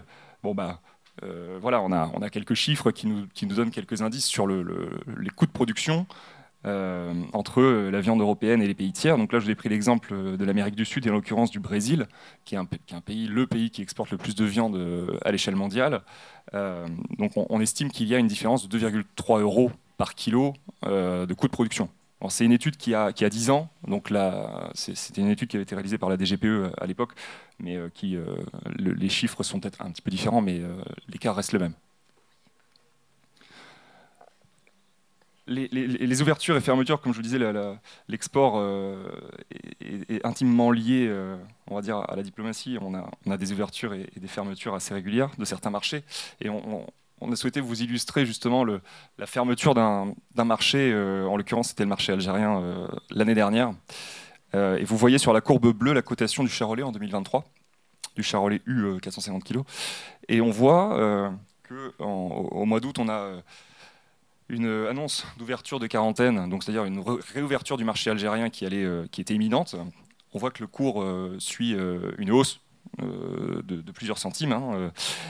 Et quelques semaines après, le marché referme pour raison officielle MHE. Et on voit que le marché perd 19 centimes. Donc la courbe perd 19 centimes. Donc tout ça pour vous dire que les pays tiers jouent un réel rôle sur les cotations de nos animaux à l'échelle, là en l'occurrence à l'échelle française, mais bien entendu sur le reste de l'Europe. Donc voilà, pour conclure sur ma présentation, et je pense que je l'ai un petit peu sous-entendu depuis le début de mon propos, c'est que bon, la France exporte des bovins maigres et des génisses sur un nombre assez limité de pays. Avec l'Italie et l'Espagne, bien entendu, ce sont nos principaux marchés, mais là on parle de pays tiers, donc Algérie, Maroc, Tunisie, ce sont nos principaux marchés. Mais si moins de clients potentiels, notamment sur les pays tiers, ça signifie des pressions sur les cours et des négociations plus ardues pour nos opérateurs. Donc voilà, je pense que si vous avez des questions à la fin de la présentation, je serais ravi de pouvoir essayer d'y répondre. Je vous remercie.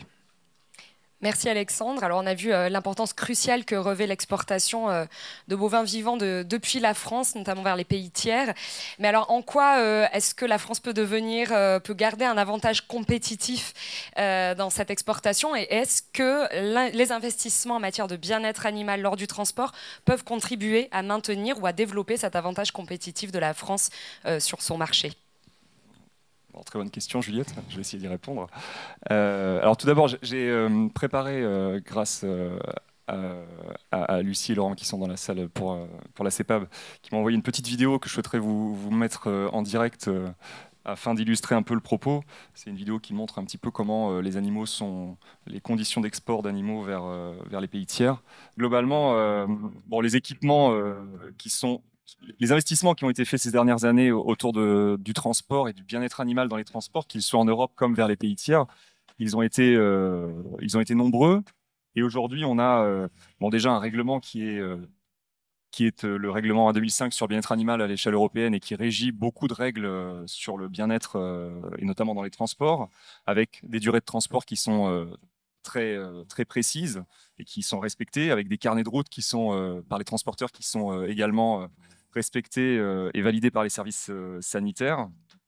On a des chauffeurs qui sont formés par le bien-être animal, et surtout on a des équipements qui sont équipés, des camions qui sont équipés par des toits isolés, des points d'eau dans les camions avec des abreuvoirs, la possibilité de nourrir les animaux à bord, des systèmes de ventilation lorsqu'il y a de fortes chaleurs, des systèmes de navigation satellite et un paillage adapté, bien entendu. Donc ça, c'est pour l'aspect camion routier, camion de type 2, qui emmène ces animaux. Lorsqu'on parle de pays tiers, ça les emmène à 7. Et là, je vais vous parler du coup des modalités d'export à partir de 7, car 7, du coup, dispose d'un opérateur qui s'appelle CEPAB et qui est un outil unique en Europe. C'est le plus grand centre d'exportation vers les pays tiers à l'échelle européenne. Donc c'est un bâtiment de 4400 mètres carrés que vous avez pu voir au début de la vidéo avec les animaux sur paille qui sont du coup c'est un centre qui a un cahier des charges qui est basé sur la norme ISO 34700, donc qui répond à des normes bien-être animal très strictes. Donc là vous voyez des animaux sur un bateau. On a l'impression que ce sont dans des bâtiments classiques comme dans un élevage, donc on sent le bien-être, ça rumine. Donc pour les bateaux, on peut dire qu'ils sont convoyés. Il y a des convoyeurs qui sont formés par des spécialistes, par CEPAB en l'occurrence. Et puis sur les bateaux, on a le même type d'équipement que ce qu'il y a dans des camions, avec des contrôles de température, d'humidité, d'ammoniac, des ventilations, et puis des suivis par logiciel en temps réel. Et puis bien entendu, lors des traversées, il y a l'abreuvement, la nourriture dans les cases qui sont suffisantes et qui permettent le bien-être des animaux jusqu'à leur point d'arrivée. Donc voilà ce que je voulais dire. Ok, merci beaucoup. Donc on voit bien qu'effectivement la France a largement investi dans le bien-être animal et que ça peut lui apporter un avantage compétitif pour ses clients, pour prouver qu'il y a du bien-être animal depuis l'élevage jusqu'au lieu de destination, en passant par le transport. Justement, donc on parle de transport, mais alors c'est un petit peu compliqué d'évaluer la bientraitance ou bien-être animal pendant le transport. Et c'est pourquoi donc en France, l'interprofession donc Interbev, l'interprofession des bovins, a déployé un diagnostic interprofessionnel d'évaluation de la bientraitance animale en centre de rassemblement qui permet d'évaluer la bientraitance à la fois sur ces sites de rassemblement mais également pendant le transport. Et justement, nous sommes en présence donc de Com Zirnel qui est aujourd'hui responsable de la filière bovine à la coopération agricole et qui a travaillé pendant 1 an à l'amélioration et au déploiement de ce diagnostic de bientraitance en centre et qui va pouvoir nous présenter les principaux résultats de ce travail. Voilà, merci Juliette. Donc, pour revenir un peu sur le contexte de mon travail, le point de départ, c'est la grille interprofessionnelle donc, qui appartient à Interbev et qui est donc sortie en 2020. Donc, cette grille, en fait, évalue, comme l'a dit Juliette, la bientraitance sur les structures de rassemblement. On a remarqué, en fait, sur cet outil un manque de déploiement, un manque de dynamisme de la filière dans la manière de se l'approprier. Et également un manque d'une version ovine, puisqu'elle existait dans sa version originale que pour la filière bovine. Donc c'était le rôle de mon travail donc d'améliorer dans un premier temps cette grille et également de proposer une version qui répondrait au centre de rassemblement ovin, parce qu'on a vu que voilà, ils avaient quand même leur importance dans la filière. Donc pour revenir un peu sur la forme de la grille, c'est donc un outil Excel, tout simplement en plusieurs feuilles, et donc avec différents types d'indicateurs, notamment des indicateurs administratifs. Donc on va venir vérifier les documents en fait réglementaires qui doivent être sur un centre de rassemblement, des indicateurs plutôt sur la structure, également sur les animaux. On va venir observer le comportement des animaux lors des manipulations, et donc également des indicateurs de fonctionnement dans le centre de rassemblement, et donc un peu du quotidien des opérateurs sur la structure. Au niveau des points améliorés, donc il y avait globalement deux formes de travaux à faire. Tout d'abord, donc sur la forme, avec l'utilisation, faciliter l'utilisation de l'outil, sa prise en main et donc son remplissage pour que donc les opérateurs prennent en main l'outil plus facilement et aient envie de le remplir et de l'utiliser. Et donc après une amélioration plus sur le fond, où là je suis venu vraiment analyser en fait la pertinence des indicateurs et donc voir s'il y avait des indicateurs peut-être en trop sur la grille ou justement des indicateurs qui manquaient par rapport au fonctionnement d'un centre de rassemblement. Donc pour cela, en fait, je me suis appuyé sur le réseau de nos adhérents, donc de nos coopératives agricoles, et donc je suis allé voir 15 d'entre elles sur 25 centres de rassemblement, donc bovins et ovins, où donc j'ai discuté avec les opérateurs, avec les responsables de centres. D'ailleurs, certains sont présents dans la salle et donc je les remercie encore pour leur accueil. Et donc l'idée, c'était vraiment d'inclure nos coopératives dans le développement de cet outil pour créer un travail proactif. Et donc la meilleure manière de développer cet outil, c'était de le développer sur les structures sur lesquelles il doit s'appliquer. Pour une question, donc, j'en ai déjà un peu parlé, mais d'adaptabilité et de prise en main. C'était vraiment l'objectif. Donc désormais, dans sa nouvelle forme, le diagnostic en fait, se découpe en 6 parties qui suivent à peu près la chronologie des animaux sur un centre de rassemblement. Donc tout d'abord une partie administrative et logistique, ensuite une partie donc, conception du bâtiment, où on va évaluer de l'extérieur comment le bâtiment est fait et construit.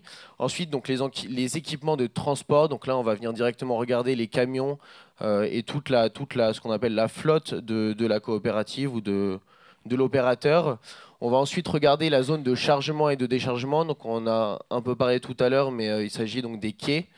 Et donc on va ensuite rentrer dans le bâtiment, regarder les espaces de contention et de tri, puisque c'est là en fait qu'a lieu notamment la pesée des animaux, le tri des animaux, et donc pas mal d'opérations qui peuvent avoir lieu dans la cage de contention et où le stress de l'animal peut être assez important. Donc c'était quand même très important justement de développer une partie spécifique à la contention et au tri des animaux sur le centre de rassemblement. Et donc après le tri, les animaux se dirigent vers le logement et la gestion globale du centre. Donc c'était la la dernière partie à évaluer sur le diagnostic. Donc en plus de cette grille découpée en 6 parties, je l'ai dit, il y a également des parties en fait où on va venir évaluer la manipulation des animaux, notamment au moment du chargement et du déchargement. Et donc on va voir en fait leur comportement, s'il y a par exemple des glissades ou des accidents en fait à la sortie des camions par exemple. Et donc il y a également une grille de relevé des cas particuliers où là en fait on va venir relever notamment les CVI, les animaux qui sont abîmés, qui sont blessés, voire morts. Et donc vous pouvoir faire en fait des statistiques un petit peu, c'est l'idée, sur l'accidentologie qu'il peut y avoir sur la structure de rassemblement. Je vais maintenant vous parler un peu plus des intérêts du diagnostic, qui ne sont pas seulement d'évaluer la bientraitance en soi et de le montrer. C'est effectivement la première fonction du diagnostic, mais on peut également donc prouver en fait le respect des bonnes pratiques et de la bientraitance sur la structure, et également comprendre les enjeux du bien-être animal sur une structure de rassemblement. Parfois les opérateurs, alors ils ont tous des formations, notamment le CAPTAV ou le 4C maintenant, et donc d'autres formations avec la bientraitance animale, mais ça fait jamais de mal de faire des petits rappels en fait sur ce qu'on attend et ce qu'on entend par la bientraitance animale sur un centre de rassemblement. Et donc enfin, le diagnostic est quand même une base efficace pour faire évoluer le centre de rassemblement et les pratiques qui sont associées. Donc ça peut amener en fait à des réflexions et à éventuellement des optimisations des coûts, puisqu'on va venir en fait directement identifier les parties qui pourraient avoir besoin d'un peu de mise aux normes ou en tout cas d'amélioration, de modernisation sur le centre de rassemblement par rapport aux résultats de ce diagnostic. Donc voilà, ça permet de cibler des priorités. On l'a vu tout à l'heure, refaire un centre de rassemblement, voire construire un centre de rassemblement, c'est très très cher. Parfois, les opérateurs n'ont pas forcément les 1 million ou plusieurs centaines de milliers d'euros à mettre dans un centre de rassemblement. Et donc, ça peut être nécessaire de cibler certaines parties. Par exemple, les quais, si la longueur est trop courte, si la hauteur est trop importante, le diagnostic peut permettre en fait de relever ça. Donc on peut voir par exemple sur cette diapositive que à l'issue du diagnostic, en fait, on a plusieurs synthèses qui sont générées. Et donc c'est notamment ces synthèses qui vont nous permettre d'identifier quelles parties sont éventuellement à améliorer. Donc ici, je vous ai mis un premier tableau où on retrouve les 6 parties dont je vous ai parlé, donc l'administratif, le bâtiment, les camions. Et donc pour le coup, pour cet exemple-ci, on peut voir que s'il y a un problème sur le centre de rassemblement, il serait plutôt apporté sur les camions. Donc il peut y avoir derrière une dynamique de revoir certains camions, peut-être refaire une partie de la flotte. Et donc le diagnostic aide à identifier ce genre de problème s'il y a des investissements prévus sur le centre de rassemblement. Au niveau de ce qui peut graviter autour de ce diagnostic, en fait, il y a aussi un référentiel. Donc ce référentiel, en fait, c'est un document de plusieurs pages qui va reprendre tout d'abord le fonctionnement global de la grille, mais également indicateur par indicateur, la manière d'aborder en fait le point, et donc de savoir ce qu'on entend par cet indicateur.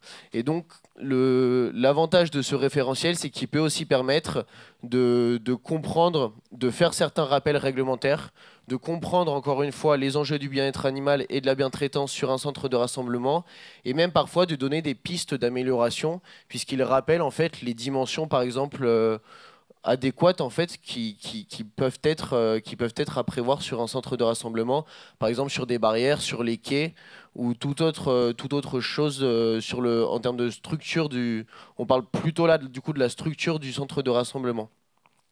Et donc il y a également 6 notations qui permettent aussi de prioriser.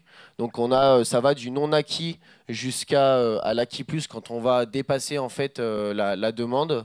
Et donc, évidemment, vous l'aurez compris, un indicateur qui est un non acquis, il faudra s'y pencher plus facilement dessus. Et donc, il y aura éventuellement quelque chose à revoir sur ce point-là précis. Voilà pour mon travail et pour ce que je peux vous présenter sur, en tout cas, la théorie du diagnostic. Merci, Com. Alors justement, on va passer à la pratique. Et avant ça, je voulais souligner que ce travail a été très apprécié de l'ensemble des maillons de la filière, notamment au niveau du transport et de la mise en marché. Mais justement, je vais avoir l'avis d'une coopérative. Donc Séverine Breton, qui représente la coopérative Sicarev Coop, notamment pour la filière ovine. Vous avez testé le diagnostic de bientraitance en centre sur vos sites. Qu'est-ce que vous pouvez nous en dire? Est-ce que ça vous a été utile? Si oui, sur quels aspects? Et est-ce que ça vous a permis d'envisager éventuellement des pistes d'évolution? Et notamment, j'aimerais qu'on s'attache aussi à éventuellement des innovations qui prennent en compte le travail humain, le bien-être humain, puisque on s'attarde aussi pas mal au one welfare ou un seul bien-être, hein, donc prendre en compte le bien-être des humains. Donc voilà, si vous pouvez nous dire ce que ça vous a apporté à vous en tant que coopérative. Alors, je vais essayer de compléter les propos de Com par rapport à voilà, ce que nous avons testé et essayer de vous l'illustrer. Et comme l'a dit Juliette, avec des éléments liés aussi au bien-être humain, parce que je pense que ça reste extrêmement important. Alors, ce que je voulais préciser en préambule, c'est qu'en ayant une casquette amont-aval, je connaissais déjà le diagnostic bien-traitance sur la partie abattoir. Et de travailler sur la partie spécifique ovine en amont, ça permet aussi de compléter l'ensemble de la chaîne et de pouvoir apporter des éléments en fait, de l'amont à l'aval, mais aussi de l'aval à l'amont sur ces points particuliers. Alors, le diagnostic, ce qu'il faut dire, c'est que ça permet vraiment de faire un vrai état des lieux. Comme ça a été précisé, il est accompagné de son vadémécum et c'est toujours une bonne chose parce qu'on sait que l'interprétation des questions, si on en a l'explication, c'est toujours mieux. Hein. On connaît tous nos problématiques des agréments de centre d'allottement qui se posent aussi en parallèle. Donc on a fait le test en réel avec Com et ses collègues, puisqu'on en avait profité pour aborder l'ensemble des points liés à la filière. Et donc ce que je vais essayer de vous illustrer, c'est un certain nombre d'éléments. Et une autre chose qu'on peut préciser aussi, c'est que ces diagnostics de bientraitance, moi, il me semble extrêmement important de les gérer de notre côté métier, hein, purement gestion des animaux, mais aussi avec l'axe sécurité et environnement, parce qu'on a tous aujourd'hui dans nos entreprises des responsables sécurité et environnement. Et voilà, c'est un petit peu sur ces points-là que je vais essayer de vous l'illustrer. Alors, la première chose, c'est que... voilà, on a parlé coûts. Nous, on a un site sur lequel on travaille avec des bâtiments qui étaient des bâtiments bovins. Donc, il a fallu réadapter. Et en fait, on a essayé, au travers du travail au quotidien et puis des questions qu'on se pose sur le diagnostic, de qu'est-ce qui pouvait être fait. Alors là, typiquement, c'est un exemple tout simple, c'est que c'était des barrières sur un muret. Qu'est-ce qu'on a fait? On a tout simplement modifié les barrières et mis des barrières avec des fiches de liaison qui sont un outil en ovin qu'on utilise tous les jours. Et en fait, ça permet tout simplement, au-delà des couloirs de circulation qui sont très très importants, en fait, de pouvoir accéder aux aires des animaux très facilement pour le salarié et à des coûts très très faibles, puisque en fait, c'est très très peu de modifications, mais qui sont très utilisées au quotidien. Un autre exemple, quand on parle de sécurité, c'est qu'on manipule beaucoup de barrières en ovin. Comme ça a été dit tout à l'heure, des barrières souvent qui sont pleines, alors avec différents matériaux. Et nous, on n'avait pas du tout anticipé, quand on a refait le centre d'allottement, c'est les problèmes métalliques. C'est qu'un jour, on a un salarié qui est venu nous voir en nous disant je me suis coupé sur le bras. Alors, je ne vous ai pas mis la photo de la cicatrice, mais il la gardera toujours en souvenir. Et du coup, sur le coup, on n'a pas forcément réagi. Et le temps passant et au travers de ce genre d'outils, parce qu'en fait, se posent les questions des objets saillants ou autres pour les animaux. Et en fait, là, on s'est rendu compte que le frottement des barrières, à force de les ouvrir et de les fermer, ça génère en fait du tassement au niveau du métal. Et il fallait trouver une solution. Et en fait, on a trouvé une solution qui coûte absolument rien, puisque en fait, tout simplement avec des tuyaux et en positionnant dans les tiges des tuyaux, d'une, vous avez plus de bruit, parce que ça, c'était aussi un vrai problème dans le fonctionnement du centre. Et vous avez plus de métal contre métal, donc on n'a plus de problème. Et c'est des petites choses qui sont toutes simples. Et des fois, quand on dit la bientraitance, c'est beaucoup d'investissement, oui, mais c'est des fois beaucoup de bon sens et beaucoup de petites réflexions. Et en fait, on peut améliorer les choses sans que ça coûte réellement, mais que ça apporte du confort au quotidien. Alors, un autre point qui va vous faire sourire, il va se dire elle est folle, non. Il y a un énorme point sur la grille qui est relative à la manipulation des animaux. Les manipulations des animaux en ovin, c'est comme vous pouvez essayer une carotte avec un âne, mais s'il n'a pas envie, vous pouvez toujours essayer, c'est fichu. On ne voulait pas utiliser de chiens dans le centre d'allottement ovin parce que voilà les problématiques sanitaires. Et en fait, notre mode de chien, vous la voyez là, en fait, elle a sa case. C'est un ensemble de sacs. C'est tout simplement pour le bien-être des animaux, on utilise de la sueur dans les camions. Et en fait, les techniciens, au quotidien, ils se sont rendus compte qu'ils n'ont absolument pas besoin de crier. Ils n'ont pas besoin de dire quoi que ce soit. Ils ont juste besoin d'utiliser des sacs de sueur vides qui vont faire du bruit, mais qui ne vont pas effrayer les animaux, mais qui vont les obliger à se déplacer. Et ça, c'est des petites choses. L'intérêt de la grille, c'est aussi le partage d'expérience, parce que ça ne coûte rien. Hein. Nos sacs, ils ne sont jamais malades, ils sont bien rangés, ils ne mangent rien. Et c'est vrai que quand moi, je pose la question aux équipes, il n'y en a pas un qui voudrait faire autrement. C'est-à-dire qu'ils ont des sacs qui sont positionnés aux différents endroits du bâtiment, donc qui servent à déplacer les animaux dans le centre, qui servent aussi surtout pour les chargements, pour les déchargements. Et je pense que voilà, c'est des petites choses qui sont concrètes, mais qui permettent beaucoup de bien-être pour les uns et pour les autres, parce que franchement, ça ne fait pas de bruit. Et un autre élément qui est aussi très très important dans la grille, ça a été cité en exemple par Com, toute la gestion des animaux, et notamment les animaux inaptes, la problématique des CVI. Alors je rappelle que les CVI n'existent pas en élevage ovin, hein, puisqu'un animal accidenté en ovin, il ne peut pas être destiné à l'abattage, quand bien même il aurait une ordonnance.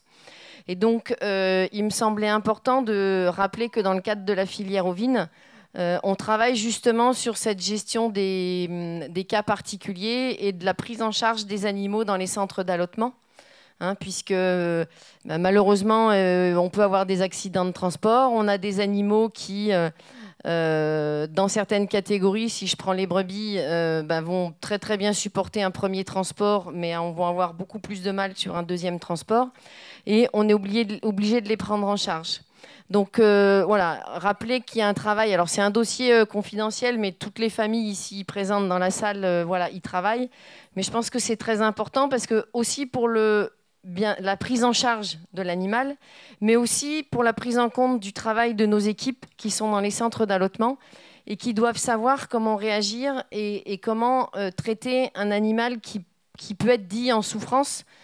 Puisque ce n'est pas forcément en faisant appel à un vétérinaire et en ayant une piqûre qu'on va résoudre tous les problèmes. Et voilà, il me semblait important de le rappeler parce que c'est quand même un sujet très très sensible. Et aujourd'hui, on sait comment on peut prendre en charge les animaux dans les centres tout en respectant et l'animal et le technicien qui va, entre guillemets, mettre en œuvre la solution qui a été choisie. Donc tout ça pour dire que le diagnostic, il permet de prendre du recul par rapport à nos pratiques. Il est aussi pour moi très complémentaire aux autres audits qu'on peut avoir et notamment aux audits qu'on a dans le cadre des agréments avec les services vétérinaires parce que c'est un autre axe et qui permet de voir d'autres choses. Hein, et les services vétérinaires vont des fois s'arrêter, on va dire, un peu beaucoup sur le bien-être animal et la bientraitance animale et vont oublier la partie humaine. Hein, et je pense que voilà, de travailler sur ce guide et de le déployer. Donc, la version ovine a été finalisée il n'y a pas si longtemps que ça. Donc, il n'est pas encore nous entièrement déployé sur tous les centres. Mais de le déployer sur tous les centres, c'est aussi une façon de faire progresser chaque centre parce qu'on n'a pas forcément les mêmes aménagements partout. Et je pense que ça nous permettra de prendre du recul et d'apporter un meilleur confort au quotidien pour les animaux comme pour nos salariés. Merci pour cette pour ce ressenti, Séverine, et puis cet avis sur ce diagnostic qui effectivement permet d'évaluer de manière très tangible, très concrète, pour ensuite derrière mettre en place des plans de progrès qui vont être adaptés à chaque centre en particulier et qui vont permettre de faire des recommandations. Alors justement, je vais rester sur les recommandations et remonter un petit peu la filière pour revenir à l'élevage, puisque des recommandations, il y en a aussi à ce niveau-là, et notamment, je vais citer un guide technique qui vient de paraître pour les vaches laitières. Donc c'est le guide de recommandation pour la conception et l'aménagement d'aires d'exercice en bovin lait, qui a été publié début juin, donc c'est tout récent, qui a été rédigé par le CNIEL avec l'IDEL et puis de nombreux autres partenaires. Et donc Tanguy Morel va nous donner un petit peu le contenu de ce guide et comment les éleveurs peuvent s'en emparer pour là aussi développer des innovations ou mettre en place des améliorations dans les élevages en prenant en compte encore une fois tous les aspects aussi sociaux, économiques, environnementaux, etc. Je voulais juste faire une petite précision, parce que vous allez peut-être nous donner des fourchettes ou des ordres de prix. Bien garder en tête qu'il y a autant, j'imagine, de situations que d'élevage. Donc il ne faut pas prendre, voilà, pour argent comptant, c'est le cas de le dire, ce qui va être dit, puisqu'il faut vraiment adapter à chaque situation. Donc ce sera vraiment des ordres de grandeur, évidemment, qui vont être présentés. Donc oui, il y a une plaquette qui vient de sortir hein, sur la conception des aires d'exercice, hein, alors intérieur ou extérieur, parce qu'aujourd'hui on a une pression sociétale, je le disais tout à l'heure, hein, qui fait qu'on voudrait voir nos animaux dehors. Mais bon, on se pose la question de savoir si vraiment les animaux sont si bien dehors quand on fait des bâtiments qui sont très très confortables. On a cité les aménagements tout à l'heure, on va continuer là-dessus. Et donc, juste pour remettre en place qu'est-ce que c'est qu'une aire d'exercice, hein. C'est une partie de l'aire de vie des animaux. C'est donc une zone d'activité où l'accès est libre et quasiment permanent, mais permettant à l'animal de se mouvoir, de s'alimenter, de s'abreuver, de réaliser des activités sociales, hein. Donc vous avez un schéma ici qui, avec les couleurs sortent plus ou moins bien, avec un couleur à fourragement où les vaches ne font pas, et une couleur un peu marron et une couleur jaune qui différencie la partie couchage et la partie aire d'exercice, qui peut être confondu avec l'aire d'alimentation, où on a l'accès à l'auge, et un autre couloir derrière quand on est en système logette, où là on est plutôt sur une aire de circulation. Alors que, comme je disais tout à l'heure, hein, ces aires d'exercice peuvent être couvertes, intérieures ou extérieures, couvertes ou non couvertes. Voilà, c'est une petite page, un petit vocabulaire. Alors dans le document, vous pouvez donc le retrouver sur le site du CNIEL, hein, sur CNIEL Info toujours, bâtiment d'élevage. Document qui vient de sortir. Et donc là, les recommandations, c'est des recommandations de surface et surtout de largeur. Hein, parce qu'une surface, c'est bien beau, mais si on respecte nos surfaces par animal, mais si le couloir n'est pas large, on a tout faux. Non, on n'a rien gagné, quoi, hein. Il faut une certaine largeur de couloir pour que la circulation se passe bien et qu'on limite le stress des animaux, justement, et puis que l'animal puisse accéder à l'alimentation, à l'auge ou à l'abreuvement facilement, qu'il puisse aller se coucher facilement en limitant la concurrence avec ses congénères, hein. Donc là, vous avez quelques dimensions. D'ailleurs, demain, il y a une présentation plus détaillée demain matin dans la salle d'à côté, pour ceux que ça intéresse, sur ce document, d'ailleurs, où on va plus en détail. Donc ces aires d'exercice, il y a à la fois la dimension, mais il y a aussi, surtout, la conception au sol, hein. Ce qu'on a dit tout à l'heure, hein, il faut on est forcément, pour l'instant, on n'a pas trouvé autre chose qu'un du béton pour étanchifier les sols et puis que l'animal puisse circuler sans s'enfoncer dans la boue et puis qu'on puisse entretenir ces sols facilement. Et donc aujourd'hui, ces sols en béton peuvent être traumatisants. Donc on essaye de trouver des solutions à la fois pour limiter ce traumatisme au niveau des pieds, hein, parce qu'une vache, naturellement, elle n'est pas faite pour marcher sur un sol béton. Donc on met des tapis, on met de l'asphalte. Donc l'asphalte, c'est une sorte de goudron, hein, mais bon, ça a un coût, hein. Ce tapis asphalte, ça va être du 45-50 € du mètre carré à rajouter dans ces couloirs. Et les choses évoluent aussi parce que la société nous demande, là on est antagoniste, la société nous demande de voir des animaux sur des aires d'exercice, plus d'aires d'exercice, mais qui dit plus d'aires d'exercice dit aussi plus de dégagement d'ammoniac. Alors aujourd'hui on cherche à limiter ce dégagement. Donc il y a un moment donné, il va falloir trouver le compromis, parce que si on veut respecter une pression sociétale avec plus de surface, mais derrière, si on respecter aussi le côté environnemental avec moins de dégagement d'ammoniac, voilà, où est-ce qu'on met le curseur? Alors forcément on va va pas réduire la surface pour limiter le dégagement d'ammoniac, mais aujourd'hui on a quelques solutions. Hein. L'idée c'est d'avoir des sols drainants, hein, parce que plus on va drainer rapidement l'urine, moins on aura de dégagement d'ammoniac. Donc on peut avoir des sols en pente pour drainer drainer l'urine. On va avoir des sols drainants par les rainures. Hein. Vous avez une photo à droite là avec un racleur qui a des ergots qui va racler dans les rainures pour évacuer rapidement la partie liquide et limiter les dégagements d'ammoniac. Hein. Et donc vous avez aussi, si vous tapez Solvl, vous avez un site où vous trouvez plein de documents sur la conception de ces ERDR6. Hein. Donc à la fois sur la conception, le béton, les rainurages, quel traitement on peut avoir sur les bétons, et aussi quel est l'impact sur l'animal au niveau des boiteries. Donc il y a plein de documents qui sont intéressants sur la conception des sols. Hein. Donc ça c'était la partie technique. Et si on arrive à cette partie plutôt économique, la conception de ces RDR6, il faut bien se poser la question si elle est nécessaire ou pas. Aujourd'hui, si on conçoit un bâtiment en respectant les surfaces par animal, une RDR6 supplémentaire, elle n'est peut-être pas forcément nécessaire. Et surtout, quand on la conçoit, il faut bien réfléchir aussi à l'emplacement de cette RDR6. Il ne faut pas qu'elle soit en plein soleil, ça ne sert à rien. Les vaches, elles craignent la chaleur, donc on ne va pas mettre ça en plein soleil. On ne va pas mettre ça non plus pour l'hiver, en pleine bise, en plein vent du nord. Les vaches ne vont pas y aller. Donc voilà, la conception de cet exercice est bien réfléchir. Et puis derrière, ça va engager un coût. Alors ce coût, il peut aller de 0 € à jusqu'à 1 000 € par vache en termes d'investissement. Ben voilà. Alors là, c'est le cas extrême, plutôt défaitiste. C'est vraiment si on doit recréer une RDR6 spécifique parce qu'on manque de surface dans le bâtiment. Là, on a un exemple pour un bâtiment de 100 vaches. On rajoute 350 m², donc 3,5 m² par vache. Donc l'RDR6, on la conçoit de manière aussi qu'elle soit le long du bâtiment et pas forcément dissociée du bâtiment, parce qu'il faut qu'elle soit aussi utilisée. C'est l'intérêt. Et donc là, on a un exemple où on rajoute une RDR6 accolée au bâtiment et on a un budget de 100 000 €. Donc pour 100 vaches, 1 000 €. Hein. Qu'elle soit couverte ou non couverte. Hein. Parce qu'une RDR6, si elle est couverte, on a le coût de la couverture, mais on n'a pas d'eau de pluie, donc on ne va pas rejeter de fosse. Par contre, si elle n'est pas couverte, forcément, on limite le coût de l'investissement sur les RDR6 parce qu'on n'a pas la couverture, mais par contre, on a plus d'eau de pluie à collecter, donc des eaux sales et des eaux usées. Donc ça veut dire qu'on va agrandir la fosse ou réaliser une autre fosse pour stocker ces fluents. Ce qui fait qu'une RDR6, qu'on la couvre ou on ne la couvre pas, on est sur les mêmes tarifs. Hein. Par contre, donc ça c'est l'exemple un peu maximum d'investissement, mais il peut y avoir un autre exemple où on peut utiliser les aires de transfert. Une aire de transfert, c'est entre le bâtiment et la fosse, on a des parties bétonnées qui sont les aires de transfert des effluents. Et ces parties-là qui sont bétonnées, on pourrait les utiliser justement pour les utiliser comme RDR6 aussi. Et donc là, ça veut dire pas d'investissement supplémentaire parce qu'elles existent pour transférer les effluents.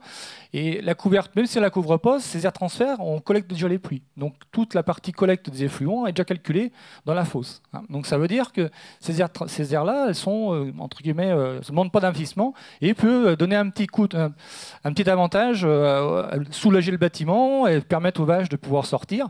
Alors il faut que cette aire de transfert soit bien située aussi, hein, on disait, pas en plein soleil l'été, pas en plein vent du nord l'hiver. Mais voilà, si cette aire de transfert est bien située, on peut gagner un petit peu sur le bien-être des animaux. Voilà, c'était juste pour situer un petit peu qu'une RDR6, à la concevoir, il peut y avoir un coût aussi. Voilà, et cette RDR6 n'apportera pas forcément quelque chose à l'animal si le bâtiment, lui, est bien conçu en amont. Hein, voilà. Ok, donc tout ça, c'est à réfléchir finalement avec l'éleveur en faisant un plan d'aménagement et puis voir la situation de départ aussi. Si le bâtiment est bien conçu, voilà, se poser la question si vraiment cet RDR6 va apporter quelque chose. Ok. Merci. Alors, très rapidement, parce qu'on déborde un tout petit peu sur notre timing, mais je vais poser la dernière question à Jean-Paul Clerget. Donc, vous nous avez parlé tout à l'heure des investissements pour réduire le stress des bovins en centre de rassemblement. Moi, j'avais une question sur la prise en compte, parce que tout à l'heure, Séverine nous en a parlé un petit peu, de la prise en compte aussi du travail humain, du bien-être des humains dans les centres. Comment vous l'abordez ? Comment vous assurez que finalement, les améliorations que vous mettez en place dans les centres sont bien acceptés par les opérateurs? Est-ce que ça passe par des échanges, par des formations? Comment vous arrivez finalement à faire adopter ces innovations? Pour les faire adopter, déjà, donc, dès qu'on a un projet, c'est de penser tout de suite les faire participer et puis voir ce qu'ils veulent déjà. Parce que c'est vrai que s'ils ont un outil qu'ils n'utilisent pas parce que ça les énerve, c'est pas bon signe pour l'avenir. Donc ça, c'est vraiment les prendre en compte. On les a bien fait au niveau de l'amont. On a pris tout le personnel qui participait au travail autour de ces centres, aussi bien le chauffeur, les agents de centre, que les commerciaux et les vétérinaires principalement, pour bien identifier leurs besoins. On a fait plusieurs réunions, on a fait des propositions. Ils ont dit on ne veut pas ça, on refait. Voilà. C'est surtout, en général, ce qui a sorti, c'était des plus de cases, plus grandes, avec plus de couloirs, faire moins de pas. Ça, c'est un des points. Plus de luminosité et de l'aération du bâtiment, surtout l'été. Donc, pouvoir ouvrir les parois latérales pour faire un peu de courant d'air. Les portes qui se ferment bien.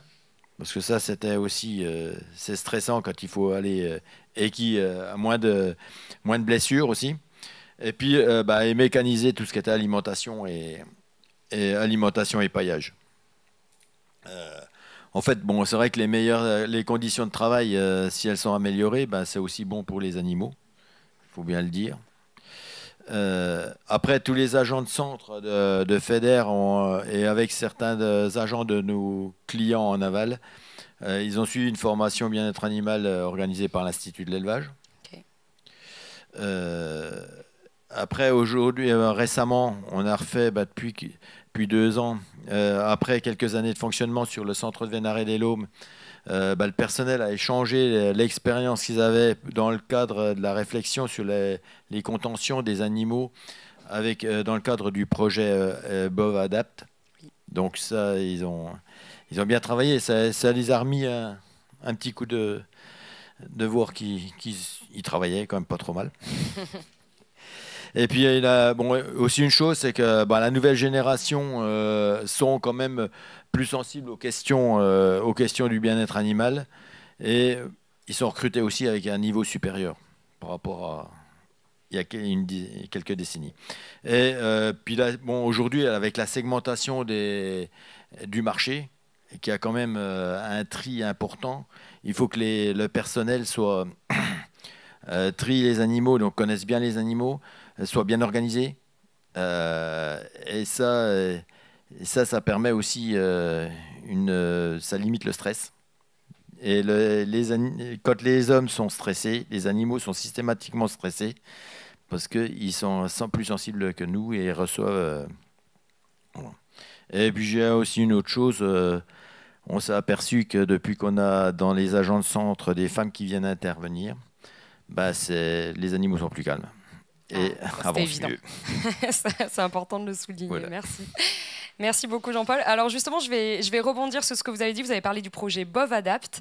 Alors c'est intéressant puisque justement la coopération agricole FEDER et 7 autres partenaires ont participé à ce projet qui est financé par la région Bourgogne-Franche-Comté et qui a permis, je rappelle un petit peu ce que c'est concevoir un concept innovant de cage de contention individuelle pour les bovins qui va prendre en compte à la fois les besoins du travail et aussi le comportement animal tout en respectant évidemment la réglementation des machines, ça va de soi.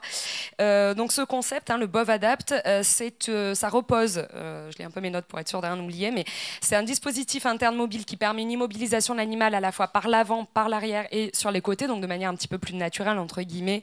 Les experts diront ça évite que l'animal tire au renard, pour ceux qui connaissent ces termes techniques. Et juste pour vous dire que cette innovation va être décorée d'un sommet d'or, donc là, d'ici une petite heure. Et donc si vous êtes intéressé, vous pouvez aussi aller découvrir cette cage qui est exposée pendant toute la durée du salon sur le stand extérieur. On a terminé avec nos intervenants, donc merci beaucoup pour tous ces témoignages très éclairants sur les investissements en matière de bien-être animal, la prise en compte des coûts et aussi les bénéfices que tout cela induisait. On a vu que c'était vraiment multifactoriel, qu'il fallait prendre en compte beaucoup de choses pour pouvoir aborder ces notions de bien-être animal et de le faire sereinement et de manière à assurer la pérennité aussi de l'ensemble des filières depuis l'amont, depuis l'élevage jusqu'à l'abattoir, puisque Séverine nous a aussi parlé des filières aval, en passant par le transport. Avant de conclure, pour faire la transition avec le One Health, puisque la la biosécurité et la sécurité en élevage, qui représente le concept du One Health, comment concilier santé à la fois des éleveurs, des animaux et puis de l'environnement dans lequel ils travaillent. C'est aussi un lien avec le One Welfare, évidemment, tout ça est intrinsèquement lié. Donc pour vous indiquer que la coopération agricole, on a Mel Bernard Brunet qui a travaillé pendant 1 an pour produire ce théma. Donc il y a un petit fascicule produit par la coopération agricole qui est disponible sur la table. Vous pourrez venir le chercher et vous servir, et qui recense des témoignages et des initiatives de coopératives en faveur d'une meilleure biosécurité et sécurité en élevage, avec plusieurs coopératives qui ont pu donner leurs exemples, donc des coopératives qui sont inspirantes sur cette approche. 16 témoignages, l'intervention également de l'ANSES, de la MSA et de l'ARS en fin de document. Voilà, donc n'hésitez pas évidemment à le récupérer à la fin. Et puis je vais laisser la parole à Bruno Collin pour conclure cette conférence. Écoutez, déjà, merci beaucoup d'avoir participé à cette conférence et d'avoir finalement partagé un peu l'expérience des uns et des autres. Alors, je viens de le dire, c'est vrai que pour nous, l'important, c'est le One Welfare, c'est qu'un seul bien-être, le bien-être évidemment de l'agriculteur et le bien-être de ses animaux. Et globalement, quand on est éleveur, la première chose qu'on fait le matin quand on arrive sur notre élevage, c'est de voir si nos animaux, tout se passe bien, quoi. Et ça fait partie finalement de notre quotidien. Par contre, ce qui était important, et c'était dit par les uns les autres, c'est le partage d'expérience qui est quand même très intéressant. Parce que souvent, d'une petite idée, d'une petite solution, finalement, on peut résoudre un petit problème. Et on peut amener un plus aussi bien dans nos élevages que dans les centres de rassemblement, que l'ensemble des acteurs qui travaillent autour de la filière. Parce que c'est ça qui est important, c'est que la préoccupation, on l'est de la naissance de l'animal jusqu'à son transport, son expédition et son arrivée à son lieu final. Donc ça fait partie de notre quotidien. Et évidemment, ça a été dit, alors notre défi, c'est pas de produire plus, mais c'est par contre de trouver et de prouver qu'on peut accompagner le renouvellement des générations, parce que le défi aujourd'hui, c'est de montrer que l'élevage fait partie totalement de l'imprégnation de nos territoires. En fait, on est ancré sur nos territoires. Ça fait partie d'une production locale, dynamique, impliquée dans l'acte de production économique du monde rural, parce que sans élevage dans le monde rural, je pense qu'il y aurait quand même beaucoup de points d'activité qui n'existeraient plus demain. Et c'est là le défi qu'on a tous ensemble. Et je suis content d'avoir des jeunes qui sont présents aujourd'hui, parce qu'en fait, ça veut dire que l'élevage a tout son avenir. Par contre, il faut qu'on amène les meilleures solutions, évidemment économiques. Alors après, il y a peut-être une partie des solutions qui ont été montrées aujourd'hui, il y en a peut-être plein d'autres. Il faudra qu'on y réfléchisse. Ça fait partie de la réflexion globale. C'est que, évidemment, il faut que le modèle économique soit supportable. Et évidemment, il faut que derrière, tout le monde s'en sorte. Et l'attractivité du métier passe aussi par l'économique. Donc c'est pour ça que c'était un peu l'objet de notre raisonnement. Évidemment, on n'a pas toutes les solutions à la clé. Par contre, on est là pour les partager et les travailler avec vous. Et si vous avez encore des questions, n'hésitez pas à échanger avec les uns et les autres. Et merci de votre présence nombreuse aujourd'hui. Bon salon et bonne journée.